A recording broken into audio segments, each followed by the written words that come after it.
Hello বন্ধুরা, কেমন আছেন সবাই?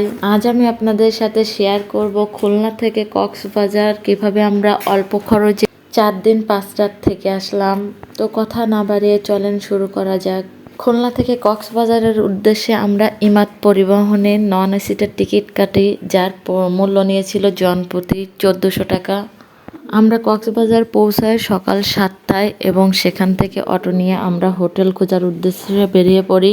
আমরা 50 টাকা দিয়ে অটো ভাড়া করি, যদিও পরবর্তীতে আমরা তাকে খুশি হয়ে 100 টাকা দিয়েছিলাম। এক্ষেত্রে বলে রাখা ভালো, আপনারা কখনো অটোওয়ালার হোটেলে উঠবেন না, সেক্ষেত্রে আপনাদের ভাড়াটা অনেক বেশি পড়বে।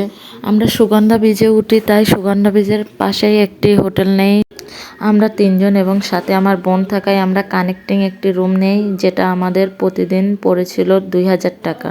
ভিডিওটা লক্ষ্য করলে দেখতে পাবেন রুমের ভিতরে কি কি ছিল। এছাড়াও রুমের ভিতরে একটা সোফা ছিল, যেটা আমার ভিডিওতে অ্যাড করা হয়নি।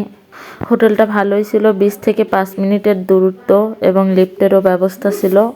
আমরা 9টার দিকে প্রথমে বিচে যাই সকালের ভিউটা নেওয়ার জন্য। বিচে যাওয়ার পরে সারা রাতের যে ক্লান্তি সেটা নিমেষেই দূর হয়ে গেল। এমনকি আপনারা দেখতে পাবেন আমার বাবু ও কতটা স্ট্রংভাবে ঘোরাঘুরি করছে। তারপরে আমরা রুমে চলে আসলাম এবং নাস্তা করে একটা ঘুম দিলাম। ঘুম থেকে উঠে আমরা 12টার দিকে আবার বিচে গেলাম গোসল করার জন্য। সেখানে গিয়ে বাবুর জন্য একটা টিউব নিলাম, যেটার মূল্য ছিল 100 টাকা 2 ঘন্টার জন্য।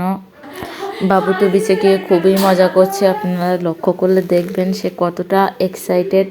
সমুদ্রে সে কিভাবে গোসল করছে। এখানে আপনাদেরকে আরও একটি ইনফরমেশন দিয়ে রাখতে চাই, এখানে গেলে আপনারা অনেক ফটোগ্রাফার দেখতে পাবেন। আপনারা ফটো তোলার জন্য অবশ্যই প্রথমে দাম দর ঠিক করে নেবেন, তা না হলে পরবর্তীতে সমস্যায় পড়বেন। আমরা 2টার দিকে রুমে যাই এবং ফ্রেশ হয়ে দুপুরে খাওয়া দাওয়া করে একটা ঘুম দেই এবং ঘুম থেকে উঠতেই আমাদের 7টা বাজে। তারপরে আমরা ফ্রেশ হই এবং বেরিয়ে পড়ি সি ফুড খাওয়ার উদ্দেশ্যে। আমরা গিয়ে সেখানে রূপচাঁদা, লবস্টার, কাঁকড়া এবং কোরাল মাছ অর্ডার করি।